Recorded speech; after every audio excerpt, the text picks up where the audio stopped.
All right, my name is Aaron Rhodes, and you're listening to the Shuttlecock Podcast. We're sponsored by the Vinyl Underground at 7th Heaven, offering new and used vinyl at 76th and Truce in Kansas City, Missouri. This week on the show, we have Joe Cornejo. How are you doing? Good. How you doing? I'm doing good. You got a fucking sponsor? Yeah, we got That's dope. the folks at 7th Heaven. That's hooking it up. legit. Shout out to them. Yeah, shout out to Sherman. Good people down there. But if anyone is not aware, you are a DJ at Hot 103 Jamz currently. Yep. I mean, I say radio personality, just out of respect for real DJs. Yeah. So you're not super versed in like mixing and like that kind of stuff, or? Not yet, but I'm trying to. The big homie Brian B. Shine said he'd be down to teach me. So hopefully I'll be DJing here very soon. Nice. Like real DJ. Get you out at some events and whatnot. And actually, throw a party or something. That should be dope. I like playing good music, so I always like just playing good music. People are like, shit, yeah, like you play the right song at the right moment. Yeah. That's a cool feeling. It is. So yeah, it'd be dope. I'm trying to get DJ. Actually, be a DJ now. Awesome. So yeah, I guess I know you went to Northwest Missouri State for college. Yeah. Is that? Did you study like stuff that kind of came in handy for getting the job at Hot 103, or did you kind of more stumble into it? Well, I originally went to Northwest to be an accounting major. I did that for like my freshman year. I took one math class and then realized I really don't want to fuck with numbers no more. So going into my sophomore year, like during that summer, I was just watching a lot of like Sway in the Morning, Breakfast Club type interviews and shit. So I was like, you know what? Like, this be something cool to do, because like I know like a lot of shit about hip hop. Like I had like a lot of wasteful facts and shit. So I was like, well, put this to use to do something. So after that, I decided to change my major to broadcasting, and then I got a lot of hands-on experience. So it was good early on because it allowed me to like just find my flow and then who I was as a radio personality and be more comfortable on air. So that it helped more so with that and me finding myself as a radio personality. So it definitely helped out a lot. And I guess I was also curious what part of the metro you're from originally, or if you are from around here. Right? Yeah, I kind of grew up all over the place. Like I grew up in Gladstone a little bit. Then I moved to Northeast for a while. I still got family in Northeast, so I'm always out in Northeast Kansas City, or Northeast Kansas City. I went to Trailwoods Elementary for a little bit. Then I moved back up to Antioch, where I went to Eastgate Middle School. And then from there, I moved to Parkville and went to Parkville South. And then that's currently where I'm residing. Word. Yeah, and I guess before we get to like radio stuff, like I guess I was curious about what some of your like earliest like music experiences were. Like if there was like music your family or your friends as a kid were showing you and that kind of thing. Oh yeah, my dad and my mom are like really into the old gangster shit. So like I grew up listening to like Too Short, NWA, Ice Cube, Tupac, Dr. Dre, Snoop Dogg, 2 Live Crew, West Side Connection, all them artists from like that time period. That's where my mom and my dad grew up in. They're relatively young for being parents, so I was around like that kind of music growing up a lot.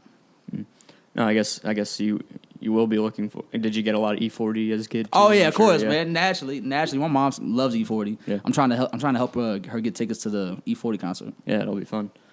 So it wasn't until you were already in school that you kind of realized that like broadcasting might be something you wanted to do. Did you ever so you weren't watching or like listening to like a lot of radio before then, or? Oh no, I grew up listening to radio because my dad always used to say, man, you can take everything you want from me, but just don't take my radio and don't take my music from me, because music makes life great.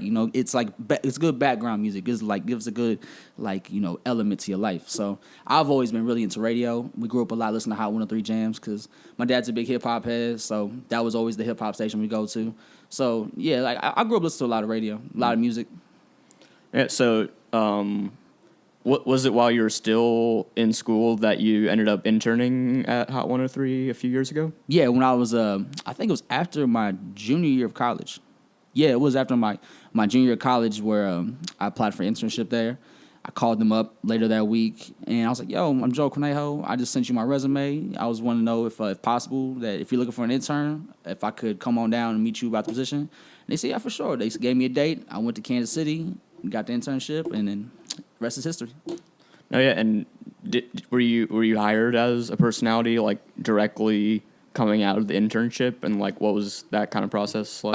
The process for that was I pretty much, so when I was an intern, I worked with the morning show, John Blaze, because at the time the morning show was just one person. So I was there to help with social media, help him find news stories for him to talk about. So I was always helping on the radio side of the station. So during that process, my boss, my program director, he told me, he's like, hey man, when you go back to school, send me some air checks so I could listen to them. So I played him some when I was an intern. He told me to send them more during the school year. So during the school year, I was sending them air checks. And then, he was never hitting me back, so I'm like, is he getting these air checks or what? And then around winter break, he gave me a call, and he says, you gonna be in town for winter break? I said, yeah. He said, okay, just come on by the station so we could talk when you're in town. So I said, okay. I go there, and he was like, yeah, man, we kind of need a part-timer, so I was wanting to know when school's over if you would like to be a part-time on-air radio personality for us. I said, hell yeah, I'd love to do that. So I got hired after my 4th year in college. Awesome. And so what kind of work do you end up doing while you are at the studio at this point? At the point? Oh, man, I pretty much just, party and bullshit. Just play a lot of music, talk on the radio, and then just try to find stuff to talk about. It's a pretty laid-back job, for real. It's a cool job to go to school for and then actually work out. And you do end up at some of, Hot 103's, sponsored events, too, right? Yeah. So, if they need somebody to go out and represent the station, they might pick me. They might pick Brian. Depends on how they feeling. But, for right now, they got... we got the E40 concert coming up. I'm one of the hosts for that, as will be probably Playmaker and Brian and all them. They'll be there too. But I've been hosting our KC's Next Music Showcase. This section of the. So we do 3 of them during the year. I've hosted the first 2, and I'm about to host the 3rd one. So I'm hosting those individually for the station right now. Yeah. What do the Next Music showcases end up looking like? What are the different stages of it? Different stages. Usually it's just they're all kind of set up the same, except this one's gonna be at the Strange Music Complex. So that's gonna be dope. So this one's gonna be pretty big, but usually it's all the same setup. We'll have about 10 artists. They'll perform 3 songs each, and then the judges will usually decide who the winner is, and then that winner will perform at our conference, which you'll be a panelist at. I will. Yeah. I haven't been to the Strange Music Complex yet, but I hear it's a pretty crazy setup they have out there. Have you been yet? Nah, it's been my first time too, so I'm kind of curious to myself to see how it's all set up at Strange Music. Oh yeah. Hopefully we'll run into somebody like Travis or Tech. I'm assuming so. It's their building, so someone's got to be there, right? Yeah. Yeah. You do end up doing a good amount of radio interviews with artists that come to the station and stuff. So I figured we might be able to break down a few of the interviews you've done and kind of just get your notes and reaction to some of the ones you've done over the last couple of years. Okay. I was kind of scrolling through your Instagram and I saw one of the first big ones I saw pop up was Sci-Hi. Sci-Hi, yeah, that was dope. That was random too because I was at school during the week and my guy Theo hit me up. He said, yeah, man, do you want to interview Sci-Hi the Prince on Sunday? I said, fuck yeah, I want to interview Sci-Hi the Prince because, I feel like I'm one of the few people in the building that knows who Sci-Hi the Prince is, or at least know what to ask him in an interview. So that was a dope look because he wasn't even in town performing. He was just stopping through on a tour with Lil Wayne. So he stopped in. It was cool getting to pick Sci-Hi's brain. Because I was actually watching a YouTube video today about the making of My Beautiful Dark Twisted Fantasy, and he was talking about it, and I was just kind of geeking because I was like, damn, man, I actually interviewed that guy. We talked about My Beautiful Dark Twisted Fantasy, we talked about the Yeezus, the Cruel Summer, and just the process when it goes with making music with Kanye West. So it's cool because Sci-Hi is a writer for Kanye, so you picking his brain is like picking Kanye's brain, and Kanye, I wouldn't say right now he's my favorite artist right now due to the other shit, but he's one of my favorite musicians, I would say. Yeah. So that was a big moment for me personally, as a Kanye fan and as a Sci-Hi fan. I had the Cruel Summer on vinyl, and I got him to sign. He signed it for me, which is pretty dope. Because my goal with that is to get every artist from Good Music that's on that album to sign it. Yeah, that's quite the goal. But I think being at the station puts you ahead of most other people who would want to do that. Yeah, I'm off to a good start with it. So. No, yeah, and has he written? I feel like he's done writing outside of Kanye's stuff too, right? What else has he ended up on? I'm drawing a blank. All of Kanye's albums, and then he recently got writing credits on Travis Scott's Astroworld album. Okay. So when Travis Scott got nominated for Sicko Mode, he got nominated also. Awesome. Oh, yeah, and another early one I know you did was Tyler, the Creator, and I know you are personally a big fan of him. Yeah, you that was draw dope. a lot of inspiration from his stuff. So, yeah, what was that meeting kind of like? Man, that was really dope because that was during the time when I was really, really into Tyler the Creator's, like his music, because like I've always known about him, but I was never really like into him like that. But then he dropped Cherry Bomb that year, and I just really like the message behind that album in terms of just I like the ambition behind it. I'm really into people that have a lot of ambition because I like listening to shit like that because it drives me to be ambitious, you know. So the whole message behind it, like find your wings, and then which means find something that you love, and when you find it, that's when you get your wings, and it's up to you to determine how high you want to go and how far you want to fly with it. So that message meant a lot to me at that time. So when I met him, it meant a lot because it's just like I'm meeting somebody that's like one of my biggest influences in my life right now. And like when I met him, I was shaking. I was really nervous because he just like I was in the back studio and I walk around the door and he just walks in the hall. I'm like, oh shit, like he's here. I was like, fuck, I gotta get ready because my job at the time, I was an intern, was to just record the interview so we could have it for the website. So I was sitting pretty much the distance we're sitting right now. I'm just like, fuck, I'm sitting next to Tyler the Creator. So I was kind of like wigging out. There's a cool little story with him. He walked in, he had his earbuds in, and when he unplugged his headphones, Ocaga, California was playing from Cherry Bomb. I was, as a joke, it's this old Donald Glover joke where I just go, bro, you listen to your own music? And he goes, fuck yeah, you got to be your biggest fan. And I was like, damn. Like, I always believed that. I always believed that you got to believe in yourself before anyone else will. So I was like, shit, like, I had that same exact thought. And so like, he was in the studio just, like, looking around all the plaques we have on the station. And I was like, yo, man, I know this is kind of random, but I just want to say thank you. And he looks at me and goes, for fucking what? Like, I just met you. I go, oh, man, like, you know, like, you helped me find my wings, you know? Like, I applied for an internship here, and then, you know, like, I got to, you know, you inspire me to, like, just really go all out with what I love. And this is what I love doing, you know, talking music, meeting people that influence me. So, you know, I had to go out my way to, you know, be able to be in this position to record this interview and just so I could just say thank you for you. And he goes, man, like, that's fucking tight, man. Like, that's dope as fuck. Like, he was, like, legit, genuinely happy for me that he inspired me, I guess the way to put it. Oh, that's tight. Yeah, so, and I was an intern, so I didn't really get to interview him, but I wrote out the questions for Playmaker to ask him. So I was essentially interviewing him without interviewing him. Yeah. What kind of stuff got talked about? Like the importance of Kanye and Pharrell for him, getting Lil Wayne and Kanye West on the track together for, what was it, Smuckers? Yeah. The creation of Cherry Bomb. But like the thing about Tyler is like when you interview him, you can ask him a question, but he may answer it like a completely different question, like answer for another question. Like whatever he wants to talk about is the answer he'll give. Like a lot of times he was just fucking around in the interview, and then Jasper was there, so he was fucking with Jasper the whole time. So it's kind of like an all over the place interview, and he just kind of give like trollish answers. But it was fun to experience, just to be like, shit, man, I'm just kicking it with Tyler the Creator. And then after the interview was over, he didn't know that, so we kicked it in the studio for like another 10, 15 minutes. So we're just back there in the studio just kicking it. No, yeah, and yeah, I know, like, as a fan of his, I know he, like he can kind of tell when someone who he's talking to, like, doesn't really know his music too well. So yeah, and he probably kind of got that vibe, and he's like, oh, I don't have to give the most serious answer. Yeah, right now. yeah, but like, you know, I always look out for them. If I knew somebody's gonna like give an interview I know they probably don't know much about, I'll write questions out for them just so they'll be prepared, at least have an idea what to talk about when they come on. No, and I know you did pop up in like the trailer for the Cherry Bomb documentary that that's the fucked Illegal up Civ guys made. Yeah, actually, I didn't even know that was Mikey when I first met him because he was the one that he was recording that. So I didn't know because like that spot I was in for the trailer, he asked me to do that again before. He said say what you told Tyler to the camera. So I did that for him. And the fucked up part is like I was only in the trailer. Like they didn't actually put me in the documentary. So I actually thought I was gonna be in the documentary, but I was in the trailer, so I'm somewhat in there. But it's still a great moment. Like I was at school. And he tweeted out the link for it, and somebody tweeted it, like tagged me in the tweet. He's like, yo, you're in the Cherry Bomb documentary. I'm like, what? I'm in the Cherry Bomb documentary? Like, I was going crazy. Like, everyone on campus that knew me was like, dude, you're in the Cherry Bomb documentary? I was like, yeah. I was kind of the cool kid on campus for, like, that hot day.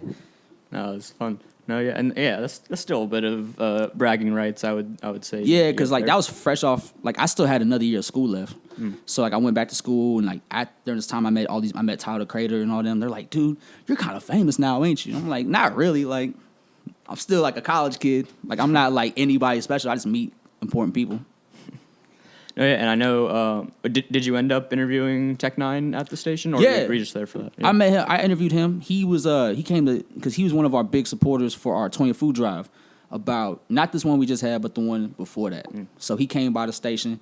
Him and Chris Calico came by to talk about that, and then Mostly just got to shoot the shits with him, talk about going to the Grammys. He talked about performing with Nas in Australia, and that was cool because I'm from Kansas City. Like, I remember I've watched Tech Nine grind to this moment. Like I remember when he was driving in Northeast Kansas City with like his angelic vans and handing out demos to everybody in the neighborhood because he was like one of the Road Dogg villains was really good friends with my uncle who was a neighbor at the time. So he would always come through and bring all these Tech Nine demos and shit for us to hand out in the neighborhood. So it's just cool to see where like he started and then see where he's at now. And especially being somebody from Kansas City, you get to interview Tech Nine. It's like, shit, that's like a big moment for somebody that's from Kansas City. So that was really dope. Like that was almost like a surreal like Kansas City moment for me as a native.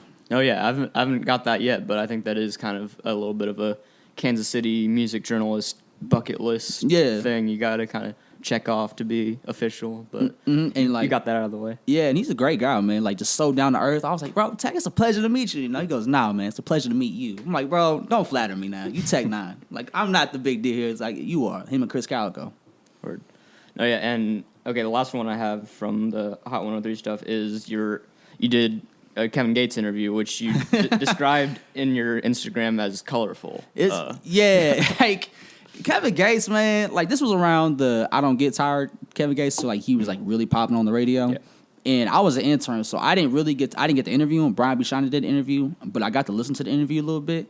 It was really just all over the place. Like at one point, he started talking about how a girl that he was really in love with, like ended up giving him gonorrhea, and then moved to Nebraska. And he goes, okay, so since she's in Nebraska, I got to grind hard enough so she'll hear my music in Nebraska. And like, and then he talked about how he thought he had a urinary tract infection, but it's really just because he drank too much coffee. It was really a wild Kevin like colorful is like. Yeah, simplifying it a little bit. Yeah, and he talked about how like when he invites girls back to his house, they got to go to the island first before they come to him. I'm not really sure what that meant, but like the interview was really all over the place. And with Kevin Gates, it's really an open book with him. Like he'll talk about anything. I watched the interview where he was like, "Yeah, I'm high on heroin right now." But he's from Louisiana, so that's kind of normal. But it's a weird Louisiana thing. It's a weird Louisiana thing. But yeah, so when we did that picture, he had it set up to where like no one could touch him, which I understand. You know what I'm saying? Like even the girls couldn't like wrap their arm around him. So you had to keep this little dap and say what's up, and you took the picture, and that was it. But that was a very very interesting interview. It's like Kevin Gates is a wild card. You never know what mood he might be in, how he's gonna respond. Yeah. So you always gotta be kind of careful and tread lightly when you got somebody like that in the studio with you. Mm. No, yeah, and another thing I wanted to ask about was I think anyone like even slightly involved in Kansas City hip hop like is aware of like the long-standing like kind of tug of war between like a lot of like younger like local hip hop artists with like a smaller fan base, and like how they'll always be upset that the station isn't playing their music, or at least like only on like underground heat or whatever. So I was wondering like what your role in like do you end up programming a lot of the music for the time you're on air, and like what the process behind that is? Oh, no, I don't program the music. The music's already programmed when I get there. So it's all on the computer, and I just got to load them up to play. So I don't program it. My program director is the one that decides what we play at what time. So he's the one that programs all the music. I just load it and play it. So it's not like people think it's still like the 70s where we just pick records off a shelf and like, let's play this. Like, nah, it's not really like that. Like, it's somebody sets it up, and we just load it and we play it. So I have no say in what's get played. So when people tell me to play their music on the radio, they just don't understand. It doesn't work like that anymore. Have there been times where you've like kind of like tried to nudge the program people like give them songs that you think would do really well like realistically, and like try to get stuff on there? Like, is there a song you think that's shown up in the rotation because of like something you've pulled? Yeah, I think I remember I sent my boss an email one time with the two songs. It was Drowning by A Boogie and then XO Tour Life by Lil Uzi. I think this was when XO Tour Life just came out, and it was the number one song on SoundCloud. I was like, yo, this song's gonna blow up. I sent them those two songs, like, yo, these songs are bubbling, like, they just took off and they already got millions of plays already. So I'll just send them as a suggestion, like, yo, check these songs out. What you think? And then whatever happens to them at that point is up to him. Yeah. But then like I think a month and a half later is when we put him in rotation. And I was like, hey, so like I kind of, I don't want to take credit for it, but I did like offer him like, yo, check these songs out. Ahead of the curve. Just a little bit. Like I'm not that heavy. But yeah, so usually he looks at all the numbers and statistics behind the song, so he can figure out which ones are actually getting played a lot to where we need to play them. So, but yeah. Also, I think anyone who listens to the podcast knows that I don't know. I don't have the best radio voice, and I think you are the guest with the best radio voice out of anyone really? I've had so far. Perhaps, man, I'm just always stuck in radio. Is it hopeless for me? Can I become a great radio voice one day? Oh man, it's always potential. Everyone's got hope. It's really all being a radio personality. It's so easy because it's just like all you gotta do is just sound confident in everything you say. Shay Moore taught me that. It's like whenever you say something, you gotta make sure that whatever you're saying, regardless of what it is, I can say it's pink skies outside, but you gotta be excited to the point people are like, shit, is it really pink skies outside? Like it's all about just sounding like it's all about projecting your voice to where whatever you say, you just got to demand attention. Like, yo, listen to what I got to say. Even if it's 30 seconds, but listen to what I got to say. Yeah. So it's all about just demanding attention with your voice. And that's the cool thing about radio is that no one gives a fuck what I look like. People are probably now realizing I'm Mexican when they see this video. But it's all about not what you look like, but it's about how you sound, how you project your voice. It's all about your personality. So it's really a job just based off your personality, which is the best thing ever because it's like people like you for you if they like you. If they hate you because of you. If they like you because it's you. It's not like the JFK and Nixon debate where it's like, oh man, JFK looks adorable and then Nixon looks like a piece of shit, So it's not about your looks, it's about who you are as a person, which is the best part about it. Yeah. So you can always be a great personality. Okay, that's good to hear. Yeah. No, but I don't know, like how quickly, or like I guess I was curious, like what's changed for you, like in your like radio personality, like kind of development, like since you kind of got started, and now like do you think you were better like getting started like than some other people would have been? Like, did you latch on pretty quickly, or has it been kind of like a slow build to where you're at right now? For a lot of people, when I first started, people have said I sound really good on the radio, but when I listen to my air checks, I can point out my flaws compared to where I am now, because I'm more confident when I'm on the radio. So like there was time I listened to my first air check, I can hear I'm still pretty timid and like I'm just kind of like sticking to the script type shit. But like now I'm more free. Like so, like now I've recently got more comfortable with just going off top of the head when I go on the radio. So when people hear me on the radio now, I'm literally just speaking on the fly, as opposed to where back then when I first started, I used to type out a script. So I have like an idea what to talk about and what I'm going to talk about. Now the only time I still use a script is if I have a story I'm going to talk about, so I can have like a good exit point or transition to the next topic I'm going to talk about. So, yeah, so now I'm more confident in my abilities to be able to improv on the fly, and that sounds a lot better on the radio because it's more natural. Yeah. What kind of, like, so you say you end up reading like news stuff sometimes. Like, what do you end up like enjoying doing most while you do get to be on the air? Like in terms of stories. Yeah, and like, I guess just whatever other content you end up talking about. I like doing, like, whenever I work for Playmaker, we get to do what's popping with Playmaker section, which is like a segment where we'll talk about the stories going on in the industry, and I like to like just add little fun elements with like sound bites and stuff to like make it more comedic, because I try to be as like I look at those segments as being like a stand-up comedian, where it's like, here's a story, here's a little punchline about the story, and then like let's keep it moving. I like to make it entertaining. I don't want to just talk about what's going on. I like to make it entertaining, like make it funny if I can.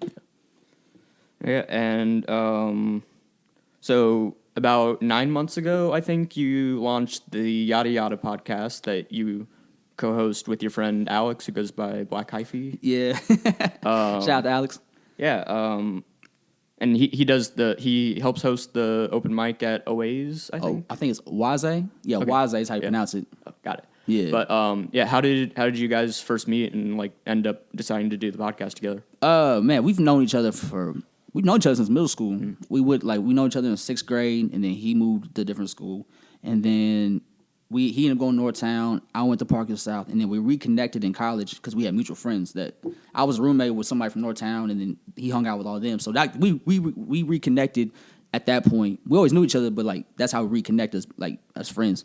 And so, we always just kick it and listen to music a lot and talk music and whatnot. So we always had a good connection when it came to music and music taste. So we could always have good, in-depth, quality conversation about music. So I always respected him for that, because it's like somebody that can dive in with music at a deep level the way I do. So we always had that connection. And it was actually his idea to start the podcast. I remember we were talking about it the day of the day More Life dropped, the Drake album. He came over to my house. we kicked it, just talked about the album and all that. And I was just talking like, man, like I'm on the radio, but I'm trying to like do something outside of it, like try to start a podcast or something. He's like, that'd be something you'd be interested in? He goes, yeah, for sure. Like I'd love to do that because we always had good conversations. So I thought it made the perfect sense for us to do it together. And then like I always said I was going to do it, but then I kept pushing it back. And then it was the day of the Flower show with Gucci Mane and all them. Mm-hmm. That one, we went to that together. And he was like really pushing the idea of doing the podcast. Like, yo, we need to do this now, man. Like, we gotta do it while you still fresh in the scene, so we can help it take off more because people are starting to recognize and notice you and who you are. And I was like, yeah, man, we'll get around to it. And then like a year later, we actually started actually putting out the content, started putting it all together because we found a sound guy to record it, and we got good sound quality. And so that's how he was the one that really pushed the motive for me to actually like, all right, let's do this. So like my name's on it, but it's really like him pushing me and his idea to like get it underway for us to get the podcast going. So he's the one that helped me push for the podcast. What would you say some of the music that you guys like bonded over, like had in common when you like kind of first got started was? So you mentioned like having these kind of in-depth conversations with him about like a bunch of the music you like. Yeah, like a lot of, from what I remember from the start, it was like a lot of A$AP Rocky. First off, I introduced him to Travis Scott, Joey Badass, Kendrick Lamar. A lot of stuff that we listened to our freshman year of college because we was always around each other. So we bonded over like old school hip hop because he was starting to get into hip hop a lot more around that time. So Future, we talked about Drake. Man, what else? I'm trying to think. Just off the top of my head, those are the ones I could think of just from those, because those are the albums that came out during our freshman year of college. So those are the albums that we listen to a lot when we just be kicking it, and we just talk about the music and the albums and how we felt about the artists and whatnot. So those are like the ones I could think of off the top about the ones we bonded over. So did you kind of know like right away that you would have like a good like kind of chemistry on mic with him, or like is it something that you have kind of worked to develop over the course of the podcast? It's something I knew we'd have good chemistry because it was just for me getting him in a comfort zone when it comes to interviewing artists because he doesn't. I interview artists all the time, so he doesn't have much radio experience. Yeah, he doesn't really have that much experience in like terms of being like a media person and like interviewing people. So I had to kind of like work him up a little bit to like get him in the comfort zone. So whenever like we have an artist, he doesn't feel like he just left out. So like now he's more comfortable, he's more at ease when we have artists. So it flows a lot better, especially like in the last couple of episodes we've had. He's more comfortable with being able to like inject his voice in the conversation whenever he sees fit. Because in the first couple episodes we had artists, he didn't know where to incorporate himself at, and he kind of struggled with that. But over the episodes, he's gotten more comfortable with just being a presence in the conversation without feeling like he's trying to figure out a way to where he can come in and where he can come out. But so yeah, he's way more comfortable now than he was when we first started. So we had to work him up to that confidence to get there. What have been like some of like your tips for him and like anyone else who's like trying to start like working on like broadcast stuff more often? Tips I give him is just don't ever look at it like an interview. It's just a conversation. So it's just a conversation we're having that happens to have microphones in front of us. Yeah. So I told him that, and to like always have questions he wants to ask, and just always ask him at the point where it flows naturally in the conversation. So we're not talking about A and then you're asking a question about E over here. It's always got to flow in the topic of the conversation. And if you want to get to E, we'll get through B, C, and D first, and then we'll make it to E. And then you can ask the E question. Yeah. So it's really just the biggest thing I told him is just always look at it like a conversation. Like we're just sitting around a table talking about somebody's music and just a bunch of other yada yada, Mm-hmm. Oh yeah, and that the name does come from a Seinfeld reference. Yes.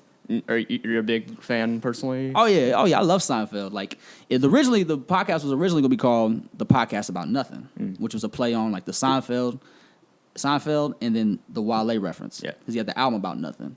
But then we found out somebody already has a podcast called that. So I was like, well, I didn't want to harp on the name too much, but I was like, let's just call it the Yadda Yadda Podcast because it's also another Seinfeld reference. And then there's a song that we used by Hit Boy and Wale that was called Yadda Yadda. We used it in a couple of early episodes before we got the new theme song from Sleepwalker.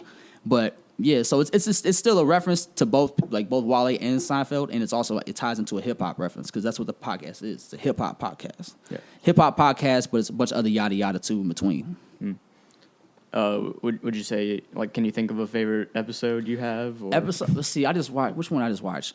Oh man, I like the one. I'm on season 5 right now. Season 5 is hilarious. What's my favorite episode of Seinfeld? I think the one where Elaine gets rabies. She gets bitten by a dog, and then George. It's also the episode where George thought he saw Jerry's girlfriend making out with his cousin because he didn't have his glasses on, so he had to squint. And it's just like stuff like that. And then when George pretended to be a marine biologist, that was a good one because like, they were just walking on the beach, and he was like, "What's everyone looking at?" He's like, "There's a whale out there that needs help." And somebody goes, "It's actually Larry David's voice." That goes, "Is there anybody here a marine biologist?" And just so happened, like, George told the girl he was dating that he's a marine biologist. So she looks at him like, "George, you got to go save him." And so he goes out to the water to save this whale. And he's explaining to him in the diner. And early that episode, Kramer was like, "Hey, you guys want to go down to the docks and the piers and hit some golf balls into the water?" And they're like, "Nah, we're good." But Kramer goes to do it anyway. And he comes back later and says, "Man, that shit was terrible." I'm like, "What happened?" He's like, I couldn't hit the balls, Jerry. Like, I only got one good ball out there, man, and it was out there. And then so when George goes to save the whale, he pulls out a golf ball that was stuck in the whale's, like, blowhole. And it's just like, it's shit like that I love about Seinfeld because it'll be like one little element that would just come back full circle at the end of the episode. Yeah. No, and you mentioned Larry David. Have you watched a lot of Curb? I've been trying to watch a lot of Curb. I started watching a little bit. The episode, like the first, I think it was like the 3rd episode when the fucking lawyer from Breaking Bad was in it, and he played the porn star. Oh yeah, is Bob Odenkirk in there? Yeah, Bob Odenkirk. Yeah, like he was in it, and he was like he was a porn star, and he was talking about they're at dinner, and he's talking about the time like he was having a threesome, and then like one girl like took hot sauce and shoved up his ass, and his wife was like, "Larry, we need to go." So yeah, I've been trying to get into more Curb, but I'm trying to finish Seinfeld first. And you mentioned the like, I know Wale is a big Seinfeld fan and he references it a lot in his music. Have you come to find any other like big Seinfeld hip hop like reference points or like kind of crossover or even like local like people you're interviewing being really into Seinfeld and that ended up being a thing? I know other artists that are big into. I know Logic's a big like Seinfeld fan. I think he did something for his wife where she woke up and it was like the Seinfeld theme song or it was the Curb Your Enthusiasm theme song playing outside her window. But our artists, oh man, I'm trying. Like Jay-Z had a Seinfeld reference in that "What's Free" verse from Meek Mill, like Seinfeld, not me, like ha ha ha ha ha. So that was cool. That was a cool little reference. But in terms of artists that come on a podcast, I don't think anyone actually Sleepwalker, the Night Shift crew, knew it was a Seinfeld reference. And he was the one who ends up making the new theme song for the podcast. Yeah, he produced that. Samples a bunch of Seinfeld clips. And but you yada yada, the best part. Yeah, he produced that for us. So shout out to Sleepwalker. But I think outside of is everyone on the podcast too young to be think super so. into Seinfeld? Yeah, I think either too young or just like don't watch Seinfeld to get it. So I don't think any of them, because no one's ever outside of them. No one's ever been like, "Oh, this is a Seinfeld reference, right?" Yeah. And like, yeah. So if you're a Kansas City rapper and love Seinfeld, please hit up Joe. Right, we could talk Seinfeld all day. If you make raps about Seinfeld, we could talk all day. I have listened to a bunch of the recent episodes. I think the first one I listened to was the Limerick and Wave. Yeah, and that one actually did some fat numbers. Like that's currently on 400. That's like our highest played one yet. And I also have listened to the Ashawn and the Kai Colors ones that you've done pretty recent. Those are both pretty recent ones. The Ashawn one's actually kind of old. That one's kind of old. Middle of last year, I think. Yeah, like this was before he put out. Like he just took his album off. So like when he came on, he just took his album down, Love Blemishes. But we're about to have him back on again, I think on Sunday, to talk about his new album, One Big Happy Family. Oh yeah. So I'm actually pretty excited for that one. Really excited. Oh yeah, he talks about it in the episode. He's a good talker and he's a great talker. It was great because unfortunately, as sad as it is, like I was hungover as fuck that day. So like that was actually the first episode where I told Alex Black Hyphy that I want you to lead the interview because I was out drinking that night. I was like, you need to lead this interview tomorrow because like he knows Ashawn on a personal level and like that was my first time meeting him. So I was like, you can get a better conversation out of Ashawn than I could.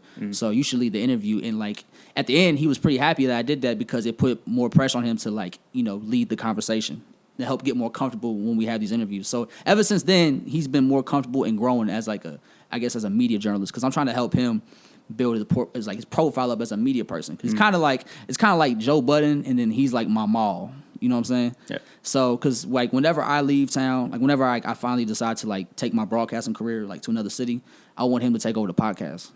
Oh yeah, and I think it is kind of like important to have those moments as like a journalist or a broadcaster or anything. It's like, you know, you kind of work to a certain point, but like I think until you're forced into like a more difficult situation or like something that, you know, makes you a little nervous, like there's only like so high you can go until you kind of push past that stuff and like, I don't know, face those fears and anxieties that you have, and like that's where you really start building, I think, if that makes any sense. Yeah, like once you get past, like you got to get past like that nervous, anxious phase when it comes to like interviews. Yeah. Because a lot of times you don't want to have an interview with somebody and they can hear the nervousness in your voice, because then it kind of feels awkward. Like I've learned that a lot when it comes to interviewing artists, like big time artists when they come to town.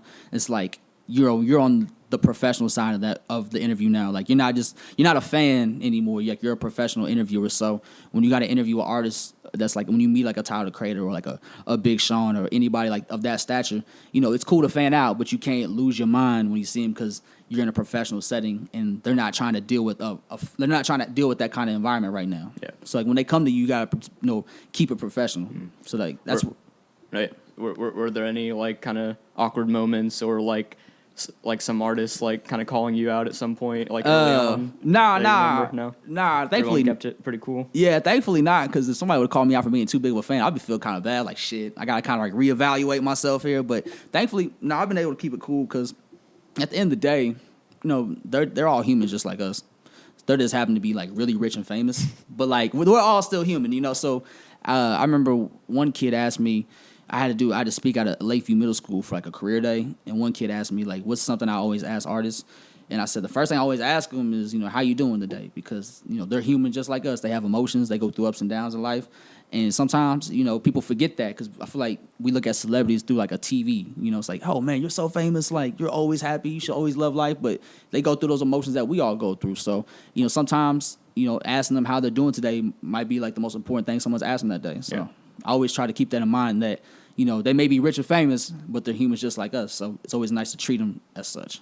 Oh, yeah. And I think, like, the intensity of, like, kind of celebrity culture in America, like, kind of makes it to where, yeah, like, you, just because, like, you see someone, like, on social media and, like, TV and stuff, like, you kind of, like, on a personal level, like, kind of, not I don't think dehumanize is the right word, or, like, viewing them as like this kind of force instead of like an actual person that you should probably like maybe not even make small talk with, but like just like do like treat them like a normal person. So it's like I wouldn't say dehumanize, but more like this ain't a really good analogy either, but it's like an animal in a zoo. Like a lot of famous people always will use that as an analogy. Like I feel like I'm a zoo animal. You know, the way people just look at me, like, you know, there's like a gorilla and everyone on the outside of the glass is looking at him like, oh my God, it's a gorilla. But they don't realize that this gorilla's been locked in this cage for like years. It hasn't been in its natural habitat for years, so it's probably going through really like bad emotions as an animal. Yeah. But we don't look at it like that when we're on the other side of the glass. So that's kind of how celebrities I feel like in America are at times, especially with like the TMZ shit. Yeah. Like I don't really respect anything TMZ does, because there's such an evasion of privacy, and it's like it's cool to be fans, but like they're doing it to the extent where they're not even fans. They're just trying to see like, hey, how you doing today? Like I know it's 3 a.m. and you just left the club, but what's up? How you doing? You know, it's like just leave them alone. Like when they get off the planes from LAX, the first thing they see is like a cameraman from TMZ bum rushing them. It's like that's not normal. Like that's not good. Yeah, and yeah, the way you do kind of separate yourself as like a serious like professional like journalist or broadcaster, like, you know, is like, you know, being the person to like say what's up and like kind of make your way into the conversation rather than just like throwing like 5 things at once at them and asking for a selfie and like all sorts of stuff like that. A$AP Rocky talked about that. He said, you know, I'm not really into pictures right now, and people get upset because they want a picture, but I'm like, we could just have a conversation for like 10 minutes, and that'd be more meaningful than you having a picture with me and then going about your business. Like a lot of people just want pictures with famous people just because they're famous. Yeah, like they might not even know who A$AP Rocky is, but they know he's famous and they want a picture with him. Oh yeah, and if you like kind of keep it real enough, like as, you know, like in your occupation or even just like as a fan, like if you're like like, I don't know, if you're, I think like people are gonna believe you if you say like some like, oh, I just want to prove I met you. Like, Yeah. I think if you have an actual conversation with someone, like, yeah, it is like far more valuable and interesting than just like some like flash selfie on your cell phone. And it's like, all right, see you later. You know, it's like, I got this picture. That's all I really wanted from you. Like, that's why, to me, like, getting interviews with artists is cool. But, like, even if I didn't have documentation, like, I don't have documentation of the Tyler Creator, like, talk I had with him outside of that little documentary piece. But, like, I have, like, we have the picture together, but then we also have, like, the whole me thanking him for finding my wings conversation. That's not on tape or nothing, but I always have that as a person. So like that's more valuable to me than that picture we took. But I'm glad I got the picture still, but it made it better because before that I had the conversation with him. Yeah. So it's always better to have like a meaningful conversation with somebody that either influences you or someone that you really admire as an artist, because it means more when you listen to the music. Whenever I interview an artist and listen to the music after, it always means a little bit more because I know them as a person outside of just being like an artist I listen to. Yeah, I guess I was also curious, like, if you have like one or two like favorite podcast episodes you've done so far, or like kind of like moments or like things you've learned from the people you've interviewed that just kind of come to mind. One of my favorite moments is from the Juby Truth interview, where we were talking to him about how, because he opened up for J-Rock at the Granada when he came, because J-Rock was doing that whole like, you know, tag me in this, and then whoever gets the most tags will be my opener for the show. Yeah. So the guy that originally won wasn't in town, so he gave it to Juby instead. And so Juby opened up for J-Rock, and after the show, the guy, after he was done with the set, his manager came up to him and said, yo, whatever you do, like, don't leave after the show. Like, make sure you stay after the show. We want to holler at you. And so after the J-Rock show was over, they came and found Juby, and Juby was like, yeah, I talked to J-Rock for a little bit.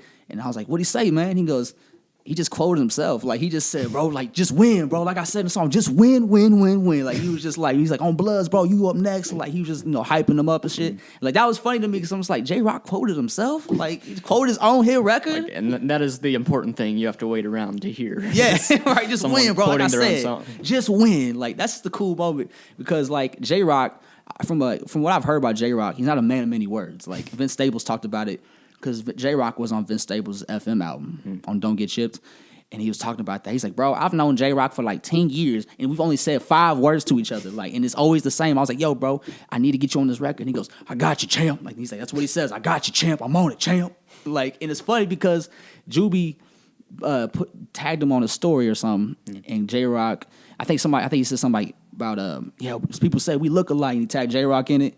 And then J-Rock wrote him back a message, and he put on a story. He goes, must be champ, or something like that. He ended with champ, and I thought that was funny as hell. I'm like, that's all he says. Is J-Rock just like, I don't know the most about J-Rock. Is he like a huge like sports person? Because like he's using champ. He has like the win song. And like, I don't know. I get like a very like kind of jock like sports fan vibe from like some of his stuff. It does seem like that, but like I don't really know much about J-Rock's person either, because he doesn't. Out of everyone at TDE, he seems like he's the most quiet outside of Absol, but only because Absol ain't doing nothing.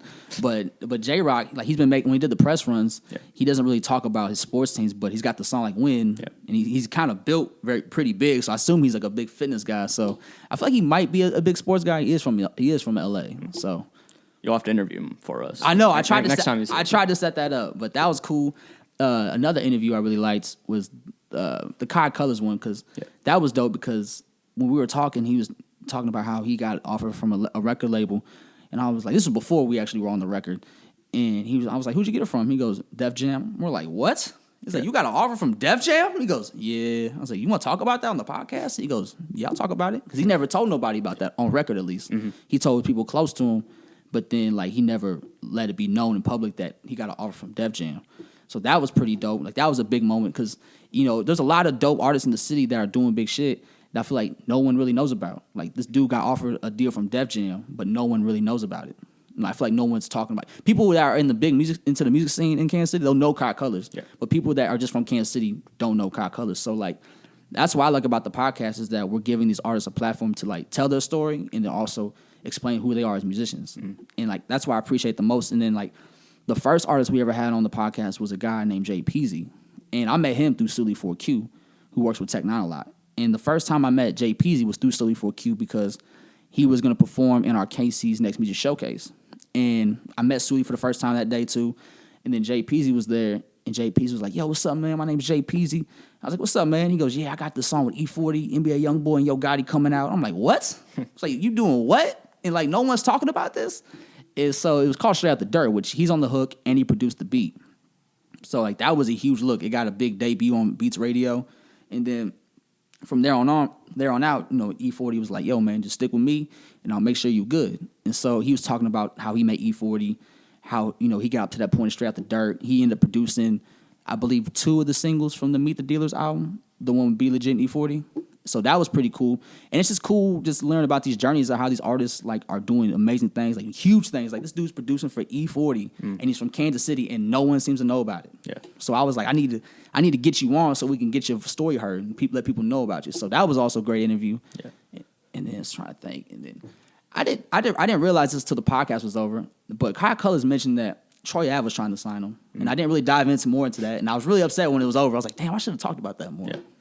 No, yeah, and I think even, from the story about, like, J-Rock being kind of funny to, like, Kai Cullors, like, kind of process so far, like, I think, just a lot of these conversations of artists that are not, like, even locally household names yet, like, are really important to be having at this point because, you're kind of laying the groundwork and, like, beginning to paint this picture of this artist that, everyone in America might know someday. Yeah, and it's like the best part about it for me is it's like it's not even for me. It's not really about how many people listen to the podcast. Like I'm not really big on like concerned about how many people are listening.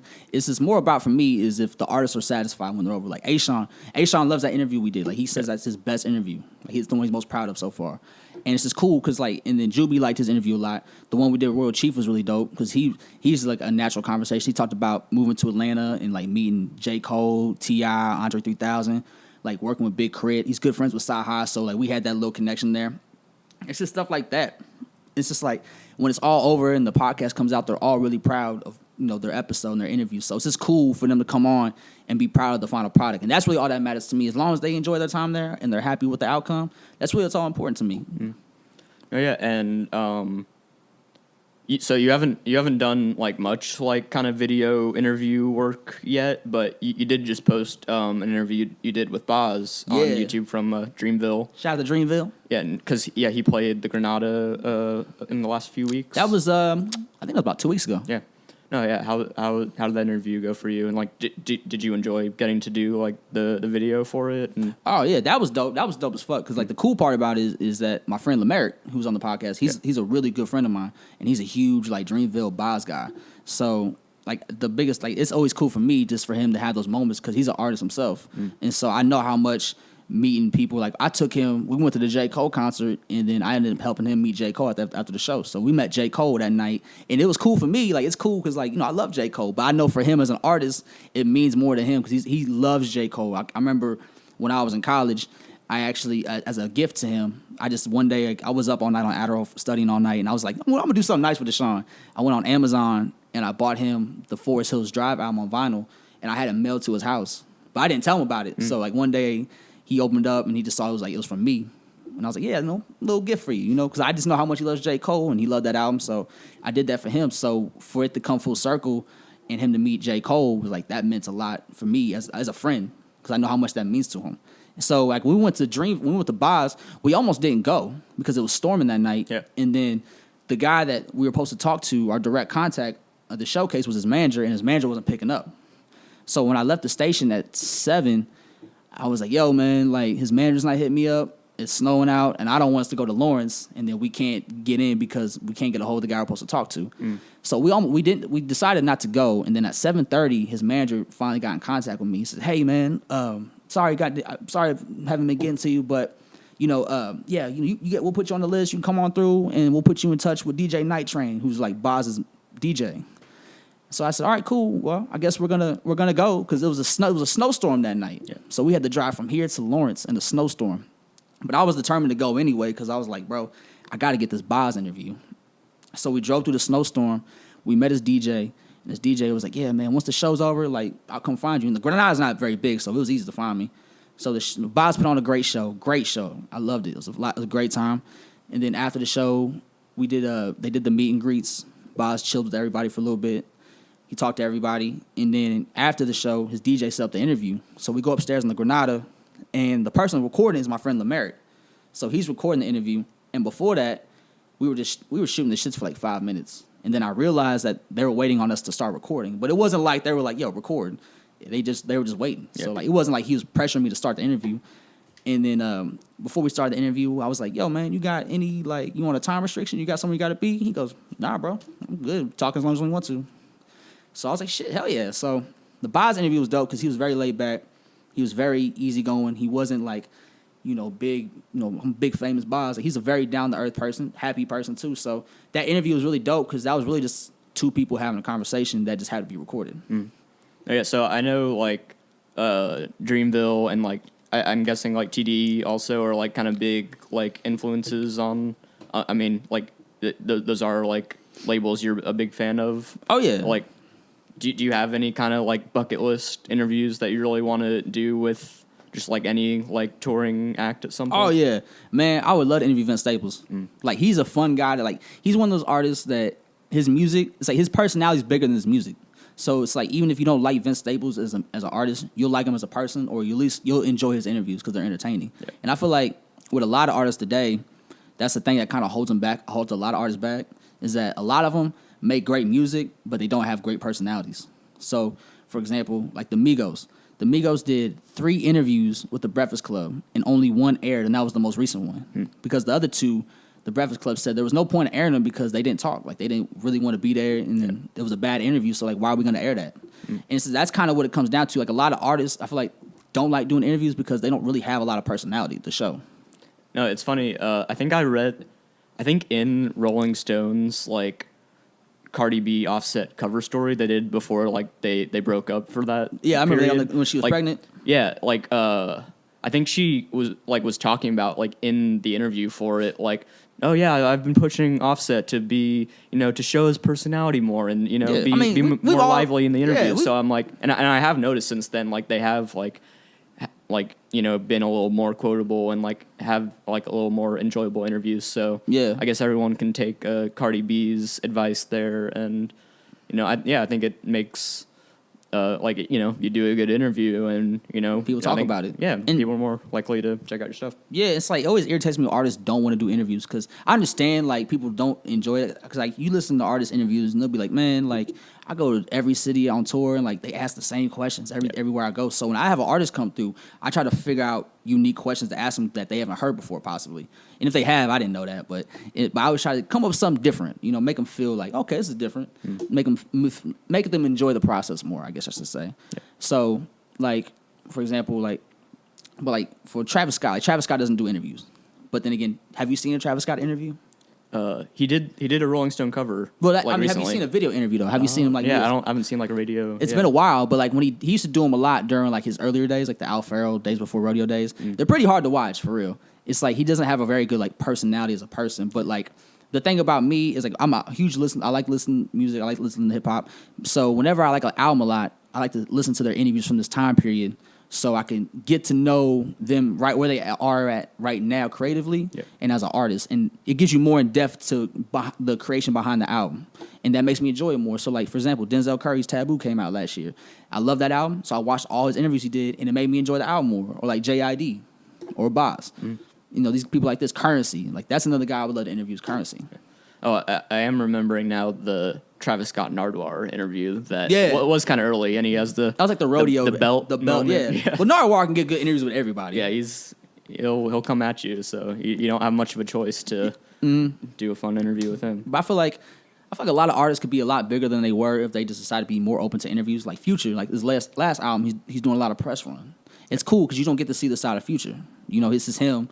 Usually he just puts out music and then you just see him in pictures and stuff, but you don't actually get to learn about Future or get to see what he's going through or where he's at mentally and creatively at that time. So it's always cool. I think I just really enjoy interviews. I like to see a different side of the artist outside their music. Oh yeah, and I think it has been kind of more pervasive, like in the social media age of artists like trying to avoid interviews more often because like, oh, I can just post this video of me talking and I can go live on Instagram. Or not even do anything like that. Like, you know, I mean, Jay-Z and Beyonce are like kind of in their own league, but like I think in the past, like maybe a decade or two ago, they would have still, like even at their height, like, had to do like interviews and stuff. Like you look at back like 10 years ago, it's 2019. Yeah, 2019.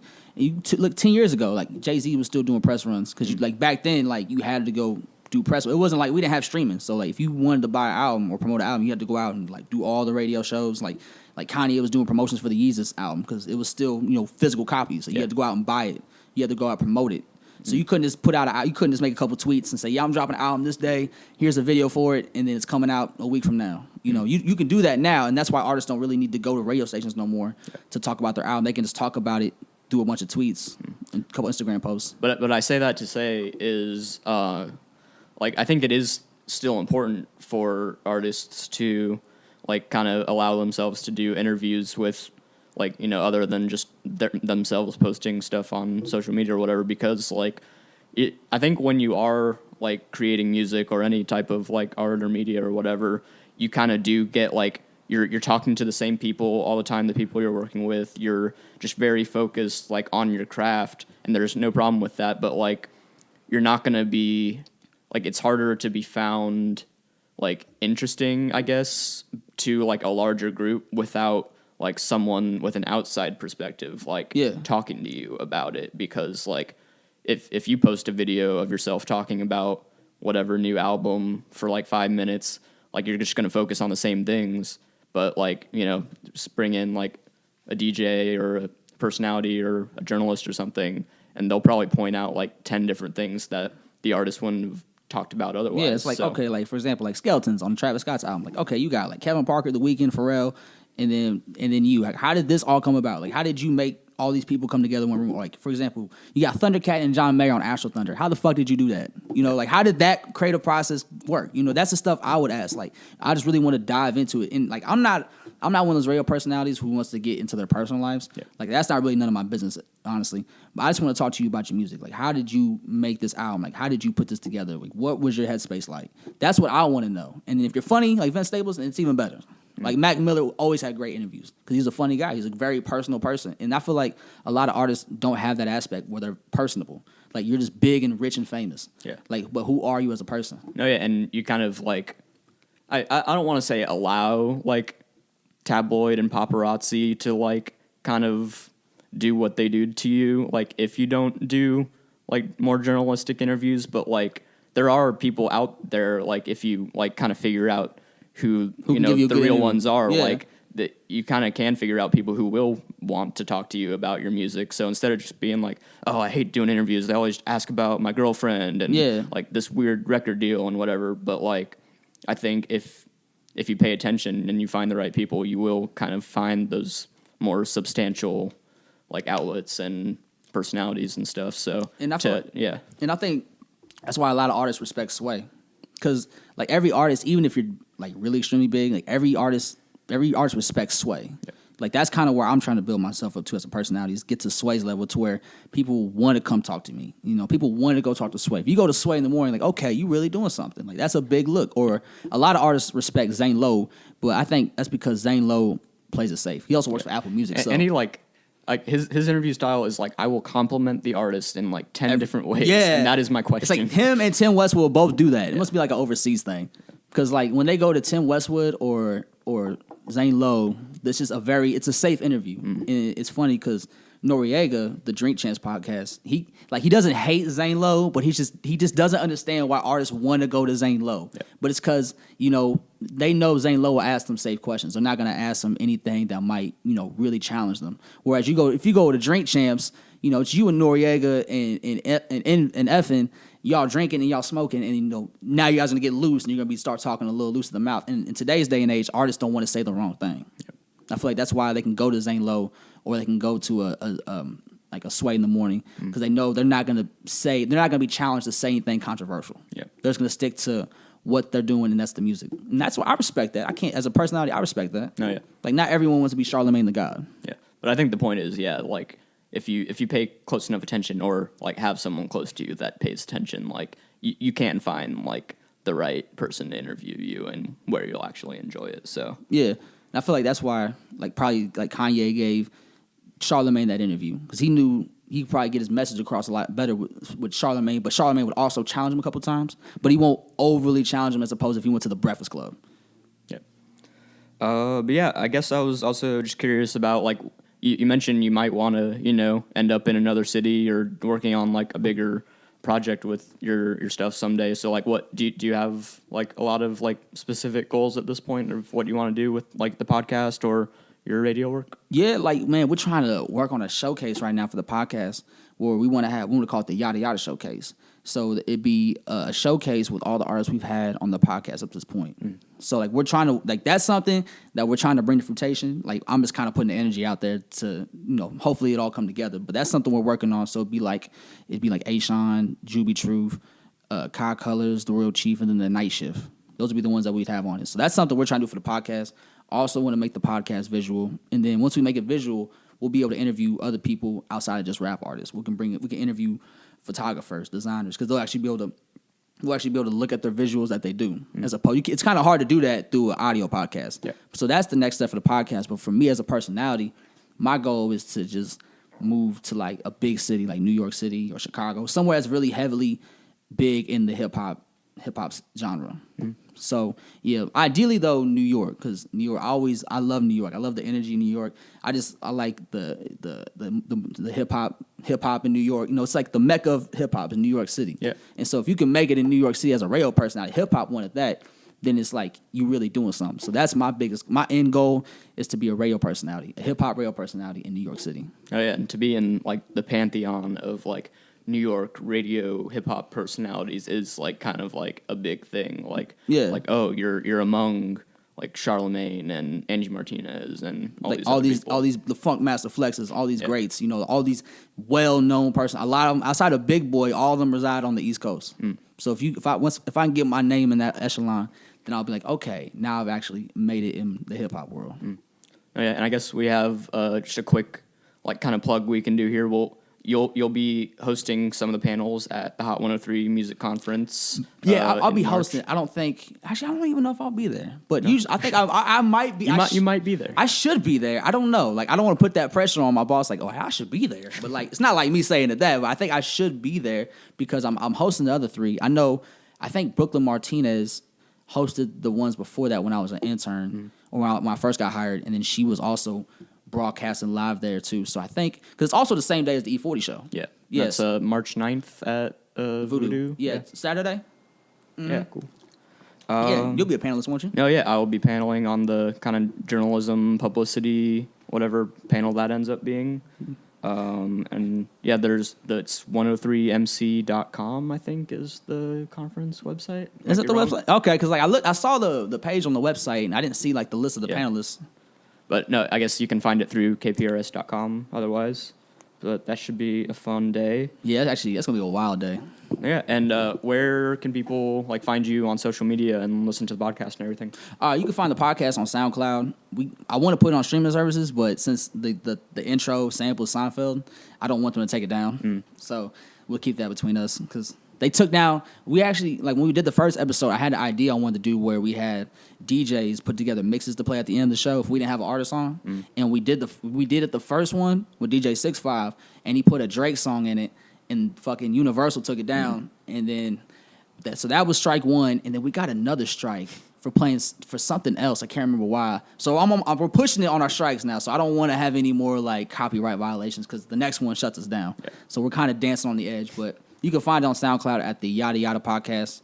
It's two D's, YADDA, the Yadda Yadda Podcast. And then I'm on Twitter at Joey LaFleur 1016. Shout out to Gucci. And then I'm on Instagram at JMF Cornejo, and that's CORNEJO. Awesome. No, and are there, like, kind of set times where you're on Hot 103 right now? I mean, I'll be on there in the week, Monday through Friday, usually 7 to 10, and then on the weekends about 12 to 5. Awesome. Yeah, and people can follow at Shuttlecock Mag on Facebook, Twitter, and Instagram. You can visit shuttlecockmusic.com for all the articles and everything. There's shuttlecockmag.bigcartel.com for the merch. We have photozines, T-shirts, and buttons you can order. And be on the lookout for a bunch of shows we're presenting this spring. There's, like, 4 of them in March, at least 1 in April and 1 in May. So I think on the Facebook events tab of our page, you can find those shows. And I think that's all I have for you. I appreciate you being on the show today, Joe. Hey, that's dope. Thank you for having me. I hope you got what you wanted. Oh, of course. Yeah.